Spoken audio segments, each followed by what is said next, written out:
They told you to stay humble, keep your head down, let your work speak for itself. But here's the truth. Humility isn't a virtue. It's a muzzle. It doesn't protect you. It erases you. Every time you downplay your voice or shrink your presence, you hand your power to someone louder and bolder. Power rewards certainty, not silence. While you're being modest, someone less talented is being seen, praised, and promoted, not because they're better, but because they refuse to disappear. Machiavelli warned us, it is better to be feared than loved, if you cannot be both. And the Stoics? They practiced restraint, not self-erasure. The wise man stands firm, not loud, but undeniable. This video is for those who are done being overlooked. If you're ready to stop apologizing for your strength and start owning your space, this is your moment. Like the video, subscribe to the channel, and turn on notifications, because what you're about to hear may change how you carry yourself forever. Number 1, the myth of virtuous humility. You've been told your whole life that humility is noble, that it's the mark of a good person, a moral leader, a wise soul. But what if that's a lie? Not just a misunderstanding, but a carefully crafted illusion meant to keep you tame. Because the truth is, in the real world, the world of influence, attention, and legacy, humility doesn't elevate you, it erases you. Let's begin with a simple, brutal observation. The humble are forgettable. They downplay their achievements, they soften their tone, they speak in disclaimers, and over time, they vanish. Not because they weren't talented, but because they never gave people a reason to remember them. In a world that responds to confidence, presence, and conviction, humility becomes a cloak that makes even the most brilliant person invisible.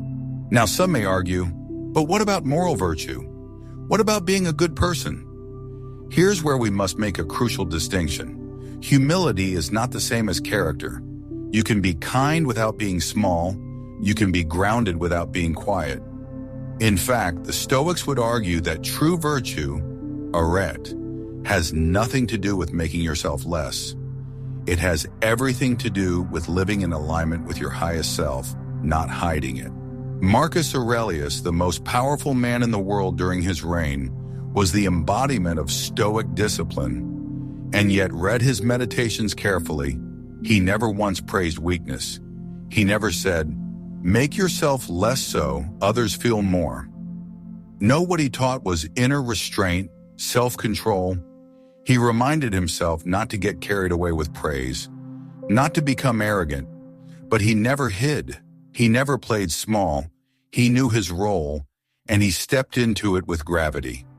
That's the key. Gravity, not showiness, but undeniable weight. Now contrast that with the modern version of humility. People apologizing for their success, adding just before every sentence, saying, "I might be wrong, but," even when they know they're right. This isn't humility. This is self-doubt dressed up as virtue. And the more you practice it, the more you teach the world to ignore you. Let's get even more real. In today's world, where visibility is currency, where perception becomes reality, being humble is often weaponized against the competent. You're told to be humble right after you succeed. Why? Because people feel threatened. And if they can't beat you, they'll try to shrink you. Don't get a big head. Stay grounded. Don't forget where you came from. Sound familiar? These aren't moral reminders. They're social muzzles. Machiavelli understood this dynamic better than anyone. He wrote, "Men judge generally more by the eye than by the hand." In other words, what people see is more powerful than what you do. So if you downplay your value, no matter how skilled you are, the world will take your word for it and overlook you. Machiavelli knew that power flows to those who project it. But here's what separates this from arrogance. Intention. You're not projecting to manipulate. You're projecting to own, to refuse erasure, to meet the weight of your own effort with equal presence. This doesn't mean boasting, it means standing tall.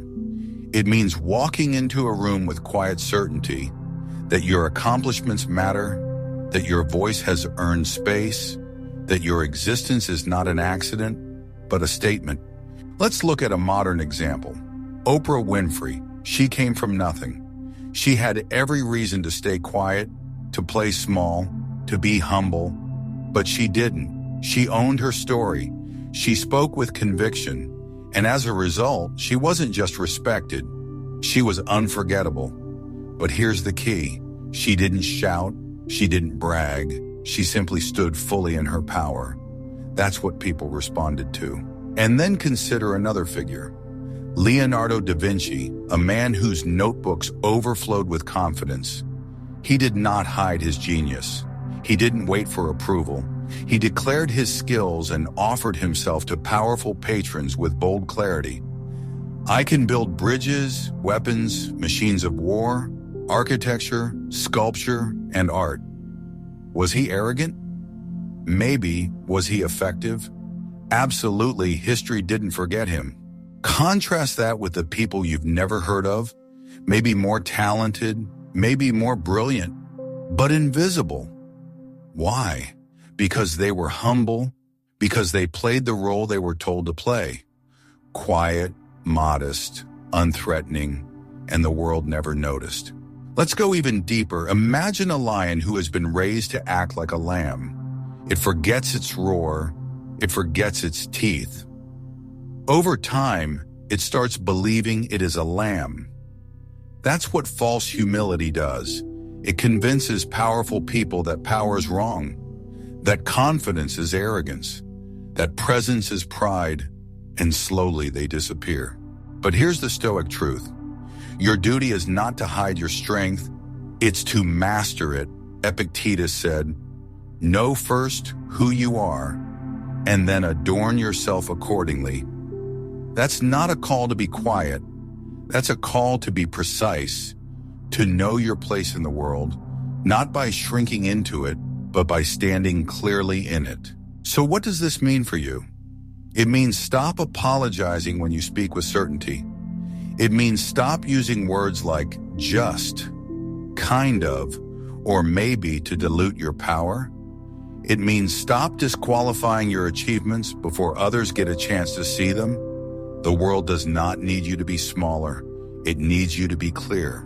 Now you might be wondering, what about being approachable? What about likability? Here's the truth. The most powerful people are not always the most liked. They're respected, they're remembered.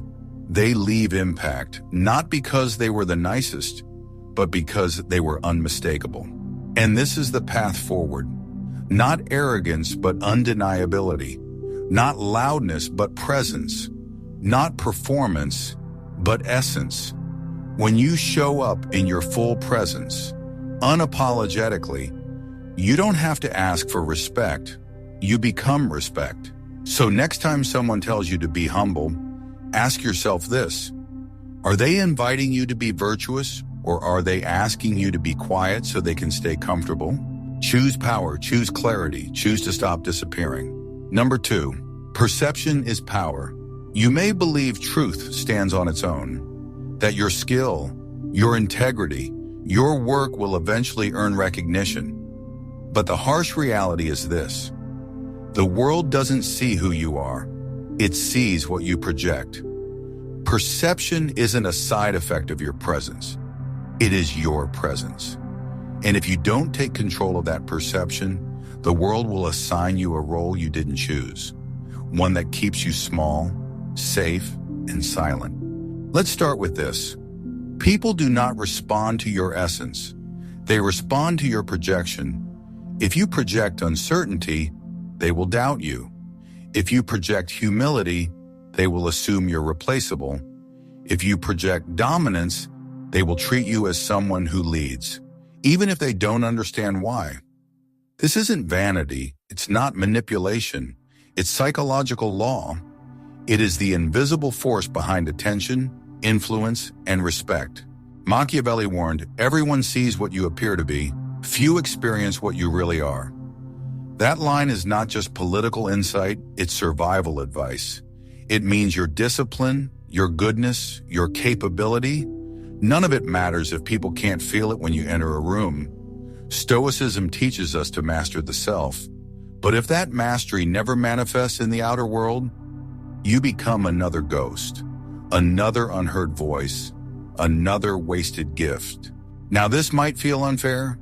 You might say, why should I perform? But this isn't about performance. This is about translation. Your internal clarity must become external certainty. Your moral compass must become visible command. People won't follow you just because you're right. They'll follow you because you look like someone who knows where they're going. This is why Epictetus emphasized knowing your identity. Know, first, who you are, he said. But he didn't stop there. He added, then adorn yourself accordingly. In other words, once you're clear on your value, carry yourself like it, speak like it, stand like it. Not with arrogance, but with stillness. Not to impress, but to signal. Think of Steve Jobs. He wasn't the most skilled engineer. He wasn't even the kindest man in the room. But he projected vision, he dressed simply, he spoke directly. He carried an energy that made people lean forward, not back. And because of that energy, because of that perception, his ideas moved faster, hit harder, and stuck longer. People believed in his certainty, because certainty is magnetic. Or take Maya Angelou. She didn't shout, she didn't demand space. But when she spoke, the room fell silent, not out of politeness, but out of awe. Her presence wasn't loud, but it was rooted. It came from a place so deep that it rippled outward and shaped everything around her.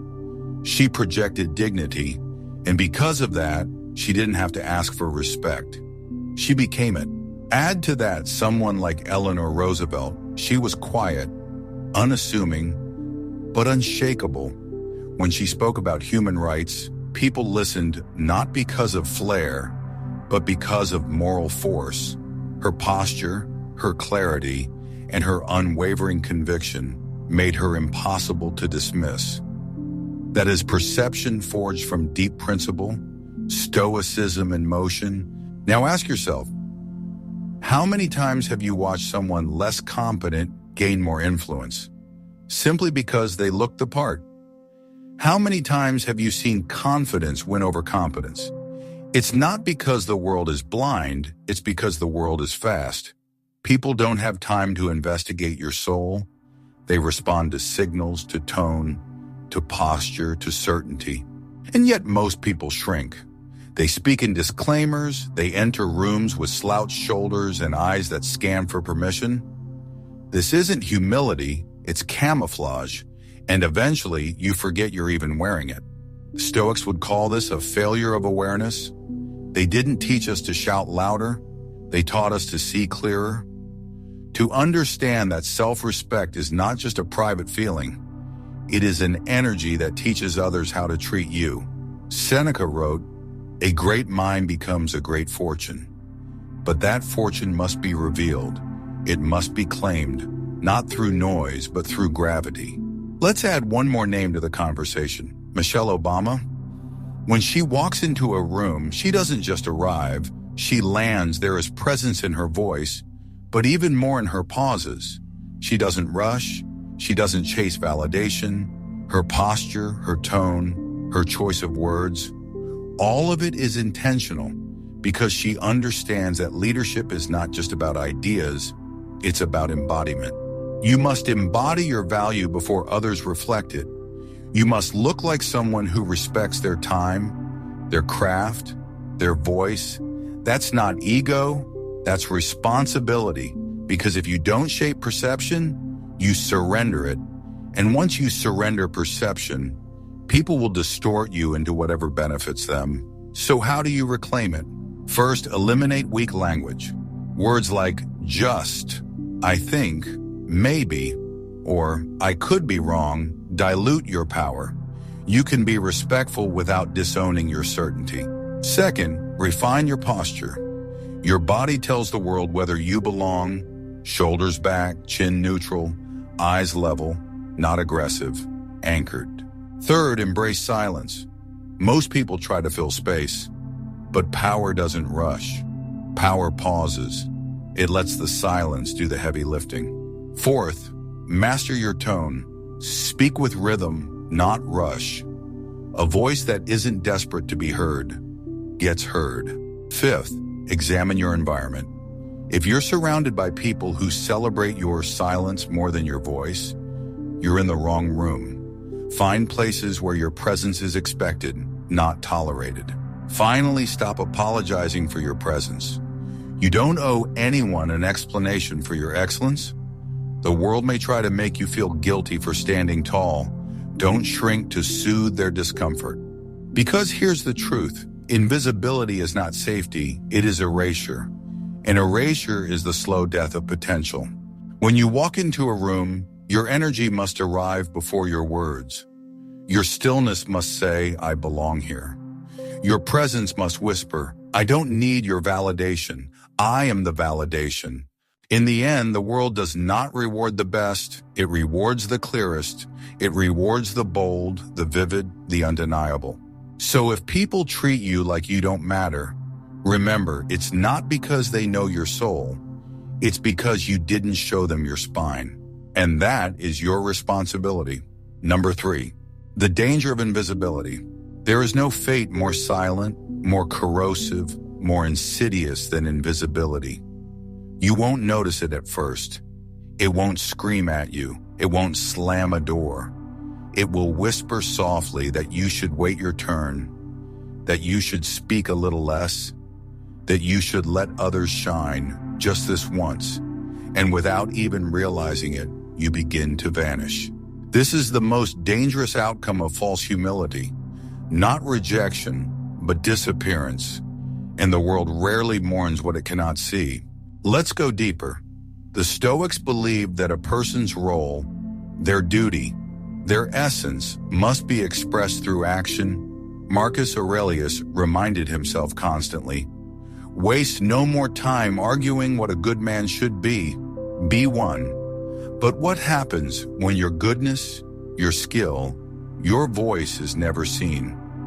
What if your actions are buried under layers of quiet obedience and learned modesty? Here's the bitter truth. The world doesn't reward potential, it rewards presence. You may have everything it takes, discipline, intelligence, soul, but if you don't stand up and embody it loudly enough to be noticed, someone less qualified will take your place. Not because they're better, but because they refuse to disappear. Imagine a lion raised among sheep.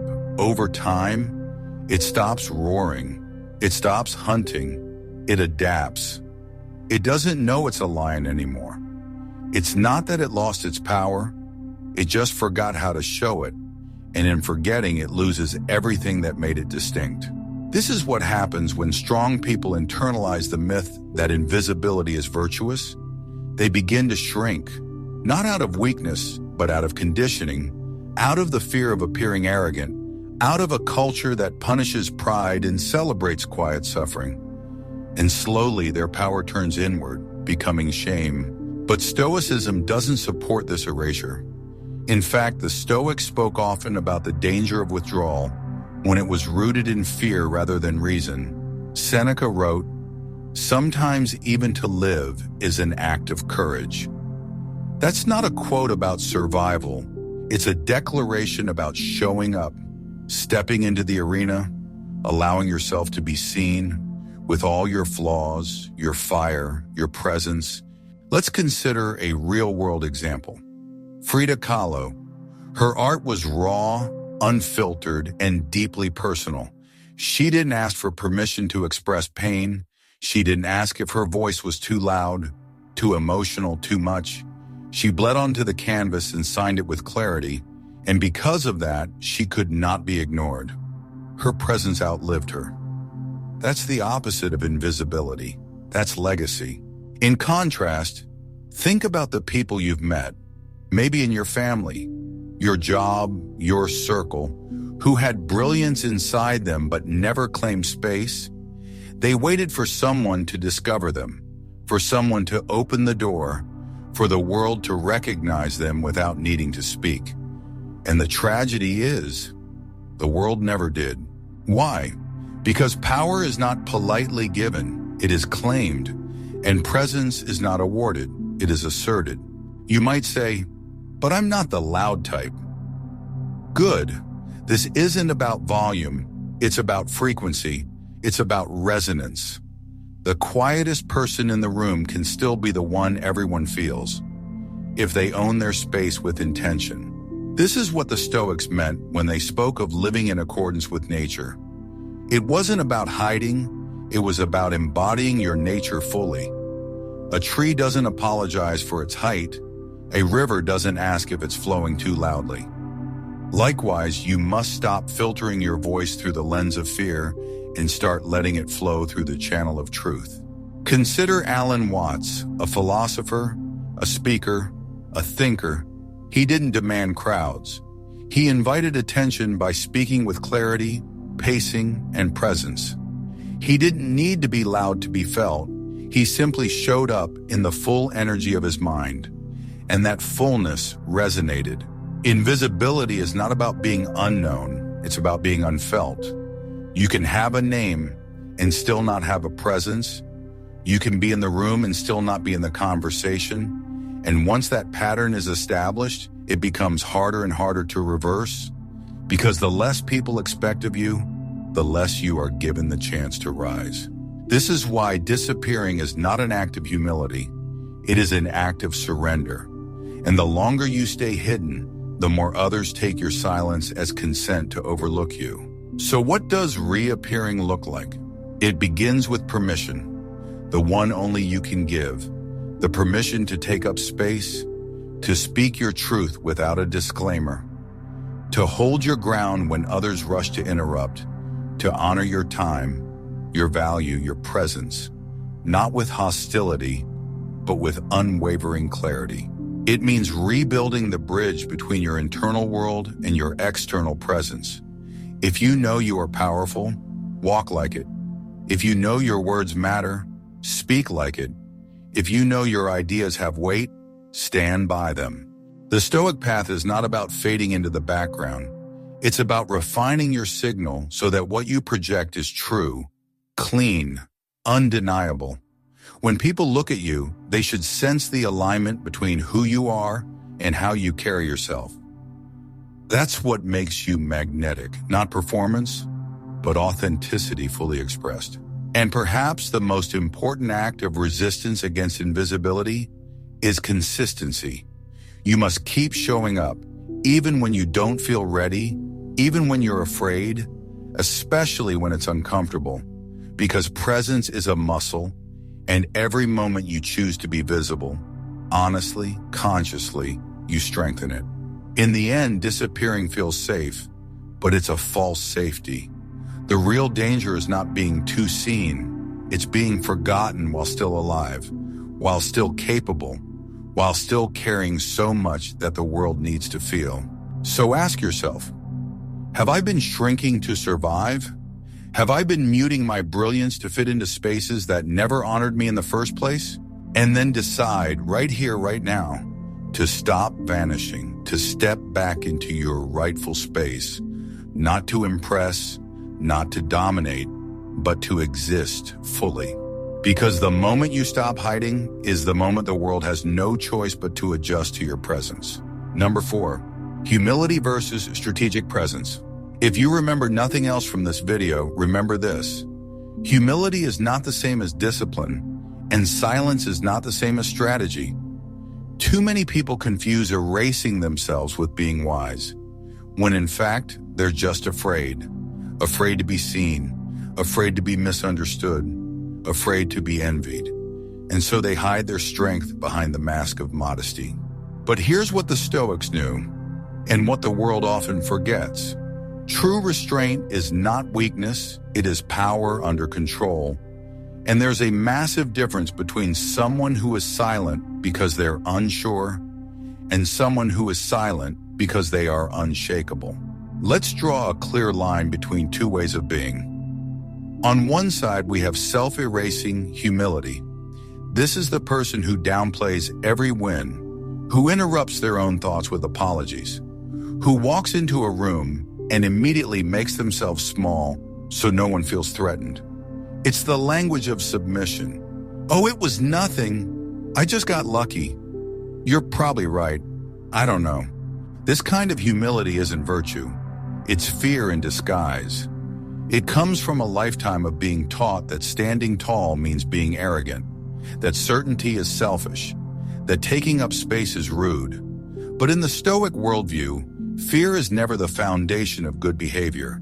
It's a distortion, a fog that clouds your reason, and any action rooted in fear, no matter how polite, cannot be called wisdom. Now contrast that with strategic presence. This is the man or woman who doesn't speak unless there's something worth saying, who isn't loud, but whose silence makes people lean in, who owns their accomplishments without fanfare, who lets their work speak but also knows when to speak for their work. Marcus Aurelius didn't write Meditations so he could downplay his role. He wrote it to sharpen himself, to stay inwardly grounded while carrying the weight of an empire.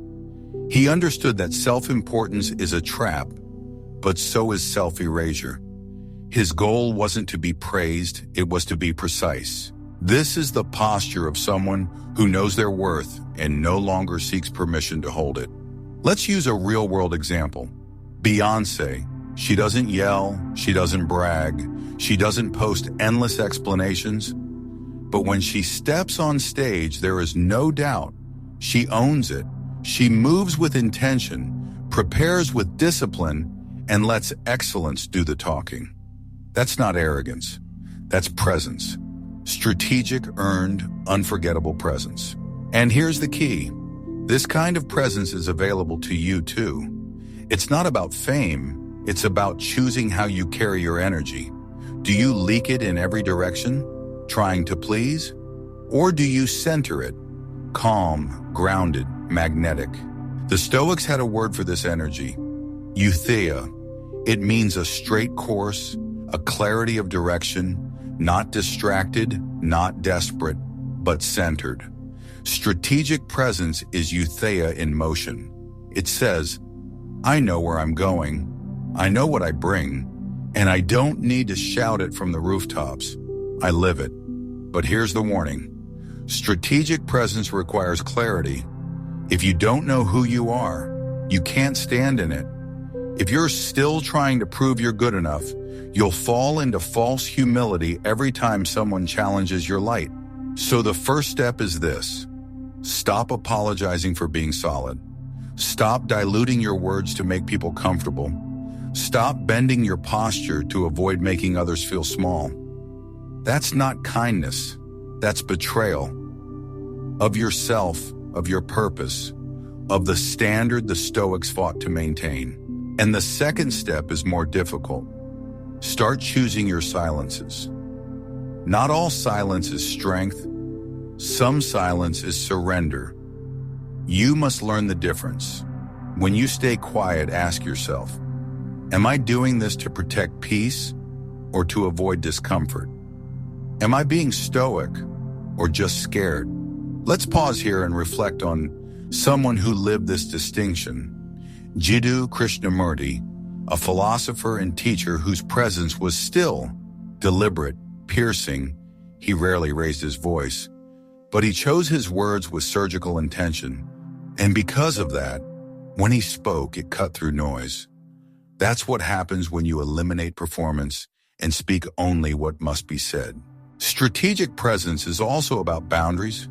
You don't allow yourself to be drained by chaos. You don't engage in arguments that cost more energy than they're worth.